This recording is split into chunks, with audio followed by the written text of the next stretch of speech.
It's 36% more to go to Europe this summer.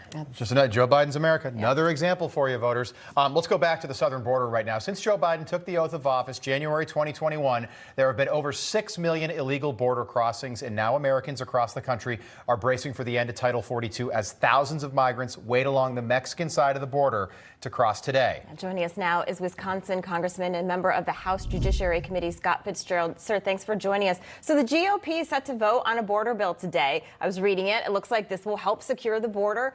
But President Biden says it gets to his desk, he's going to veto it. Why? We're kind of alarmed that the White House is not actually kind of taking this more seriously. Over the last couple of days, we've had conversations specifically with members that represent border states where we're starting to hear real specific numbers of those that are expected to hit the border sometime today before midnight. Guatemala is probably the best example. The president there is saying 80,000 individuals will be hitting the U.S. border sometime today. They've tried to reach out not only to the White House, but members of Congress are trying to talk to Homeland Security, Border Patrol about it.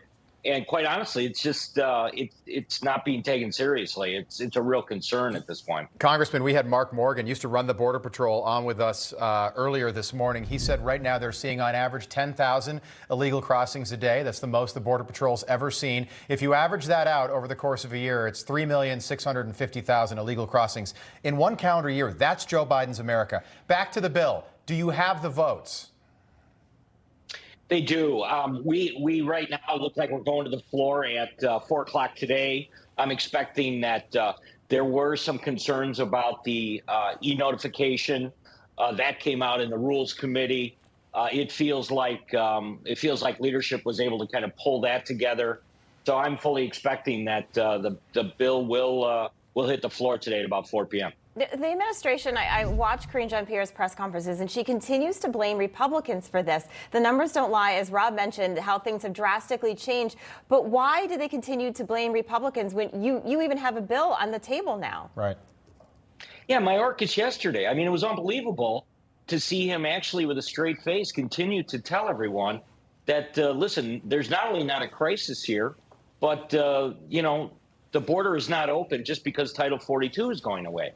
I mean, you don't have to be a member of Congress to understand that certainly there is a message being sent globally to anyone who may want to come in and just claim asylum that this is the time to do it. And if you don't get under the wire, it's going to get more difficult again. The cartels, they're actually talking about it's going to cost more for an individual to work with the cartels to somehow gain their passage across the border. So it's a lot more formal, I think, than what many people understand. It's not just, immigration in a form that people show up at the border, they go to the Border Patrol, they go wherever the lights are, quite honestly, and just kind of cross the border. I mean, this is organized. It's organized at a high level. And I think that's something that the administration they haven't acknowledged at this point. Yeah, Congressman. And to your point about the cartels, they used to be a multi-million-dollar enterprise. Now, one estimate that came out earlier this week,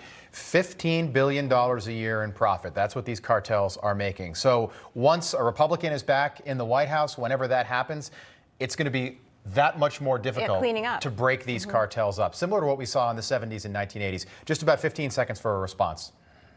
Yeah, just the only other thing I would say is Homeland Security has seen an escalation again in the amount of fentanyl coming across the border. So that tells you right there that it's the cartels. This isn't just kind of an ad hoc group of people migrating to the border. All right, Congressman, appreciate the update on the bill. They'll vote today at 4 p.m. We'll keep a close eye on that and continue to spotlight this story. Good to see you. Thank you. Thank you. Thank you. Good to be with you guys.